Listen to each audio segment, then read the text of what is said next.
Tonight at 5, farewell to the Colorado Kid. Lindsay in the backfield. The Broncos look to the future while saying goodbye to Philip Lindsay. Look at him run. Plus, the rebound begins for hundreds of people who will return to work when the Nuggets and Avalanche welcome fans. And a national debate over cost of care lands in Colorado's capital. I am afraid to even go to the doctor, just afraid of the price. Will a public option for health insurance save you money, or is it just a proposal with no chance of passing? Where's the money going to come from? Denver7 is going 360.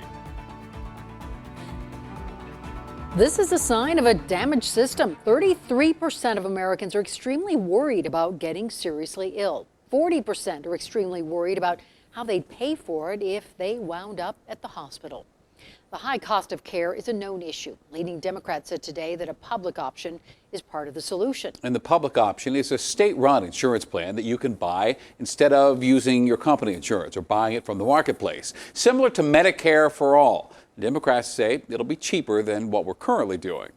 Now, Republicans have flashbacks to the Obamacare fight in 2009, when then President Obama famously said, if you like your doctor, you can keep your doctor, and that did not prove to be true for everyone. So in tonight's 360 report, we'll bring you both parties' view on lowering health care costs. We'll also show you how the public option has worked in other states and break down why insurance companies are going to fight so hard against it. Denver7's Russell Haythorne leads us off. Hello, everyone, and thank you for joining us here today. Democratic lawmakers on a Zoom call today rolling out a proposed state-run public health care option. Coloradans are ready for a new day in our state. During that Zoom, several Coloradans, like teacher Noel Emerson, sharing their hardships. She says she often puts off investments at the expense of high health care. I have also decided not to invest in my future with wanting to buy a house, with wanting to save money, or even take care of my student loans. I can't afford that as an educator because my deductible is extremely too high. Nearly 1/4 of my income. Stephanie Salazar recently lost her employer-sponsored insurance and now pays more than $1,000 a month for health insurance. This puts me in a very difficult financial situations and means I must make some trade-offs. Between the cost of my mortgage and my health insurance, I expend 60% of my monthly income. The new public option has two phases. The first phase would attempt to drive down healthcare costs, with insurance companies offering standardized plans across every zip code. If the healthcare industry fails to meet phase 1 goals, the state would launch phase 2, a state-offered health insurance option. This isn't about imposing government mandates on the industry or forcing anyone to give up health care that they already have and like. But it faces a wall of opposition from private insurers, hospitals, and conservatives. This is not good for Colorado. It sets us up for failure. Some argue this bill forces doctors and hospitals to provide care at low state-mandated prices, which could potentially lower quality of care and put some rural hospitals out of business. With these rural communities, I mean, they already have to drive an hour or so to a hospital. Senate Republican spokesman Sage Nauman says this bill is even worse than the one that failed last year. Last year's version said, if you're a hospital or a doctor who decides to not accept a public option patient, we're going to fine you. This year, they're threatening to take away their licenses. The Colorado Hospital Association says while the first phase is workable, at least it includes a market-based initiative on the front end. The second phase is no good. The second phase of this, the kind of true Colorado option piece, as it's currently drafted, just goes way too far. Russell Haythorne, Denver7. And if hospitals decide to hold their ground under a public option, it could get expensive for consumers. We've already seen this play out in Colorado. UC Health is not considered an in-network provider for any of the Denver metro counties on the state marketplace right now after contract negotiations fell through last year. Patients who saw UC Health doctors before this year must find new care or pay out of network prices. And the big question is how many people would actually use a public option.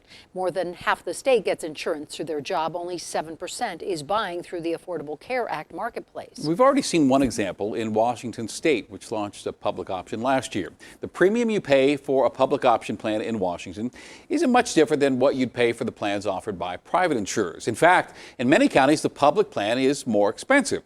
Washington's program did make things less expensive. The average insurance premium, 2% cheaper this year. But officials were hoping for a more significant impact than that.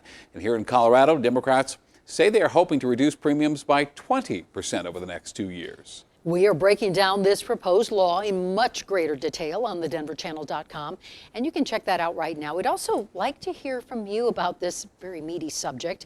Email your thoughts to 360@thedenverchannel.com. The Ball Arena will once again be opening to fans. Avalanche and Nuggets games in the coming weeks, and this comes, of course, after fans spent the last year shut out by the pandemic. Denver7's Ivan Rodriguez is joining us live with the excitement felt by not only the fans, but I'm sure, Ivan, the hundreds of people who lost their jobs at the arena in 2020.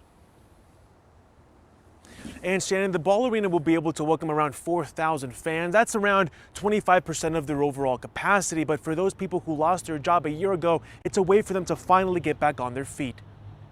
92 on this season. For those workers at the Ball Arena in Coors Field, the last year has been a struggle to stay afloat. I know a lot of people that just gave up hope.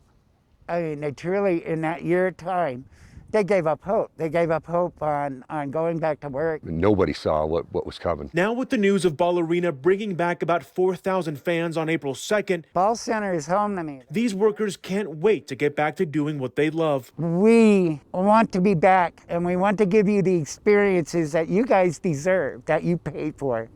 And we are more than anxious to get back and do that for you. Kroenke Sports says it will be hiring between 400 to 600 workers to fill jobs in admissions, food and beverage, and security, among others. For Joseph Card, who has been with the Ball Arena as a bartender for 14 years, it's his first step back into a normal life again. For the whole city, Pepsi Center, Coors Field seem to be a real barometer of how the city's feeling. And to not have those things open, to not see people's faces every day has been really depressing. So I think it'll be a huge step. They're a part of our family, you know, and they're the backbone of everything that we do here on a day-to-day basis. Kroenke Sports says it's simply the right time for Denver to take this step. We've said from the beginning we wanted to return at a responsible time and in coordination with local, state, national health authorities, the NBA and NHL.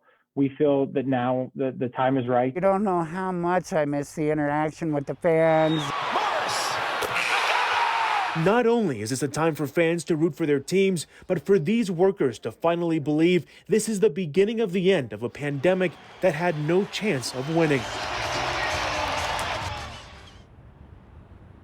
Kroenke Sports says first access to tickets will be given to Avalanche and Nuggets ticket plan holders. A very limited amount of tickets will be available for the general public. Live in Denver, Ivan Rodriguez, Denver7. We're all looking forward to that. Thank you, Ivan. And in addition to hosting fans at sports games, Ball Arena will also begin hosting thousands of people for state-run vaccination clinics each day. It is one of 6 state-run clinics opening up to help speed up the vaccination effort as Colorado receives more doses. Locations in Commerce City, Loveland, Grand Junction, Pueblo, and Colorado Springs will all be up and running by next week. Colorado gave its 2 millionth dose of the COVID-19 vaccine on Wednesday. So more than 13% of the state is fully vaccinated tonight, and 1 million people could be fully vaccinated by the end of this month.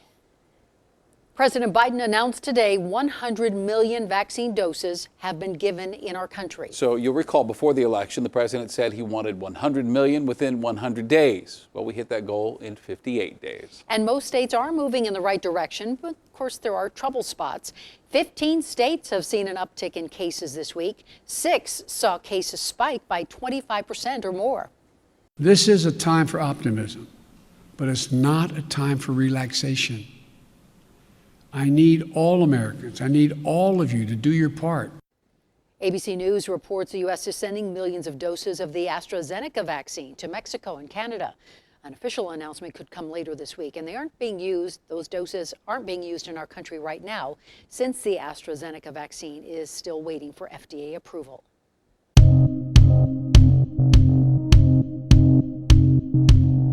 Temperatures are slowly bouncing back. Coming up, more melting, but also our next chance for snow. Plus, the Broncos give us our first look behind the curtain after a fast start to free agency. And the Grizzly Rose is looking to rebound after getting the green light to reopen tonight.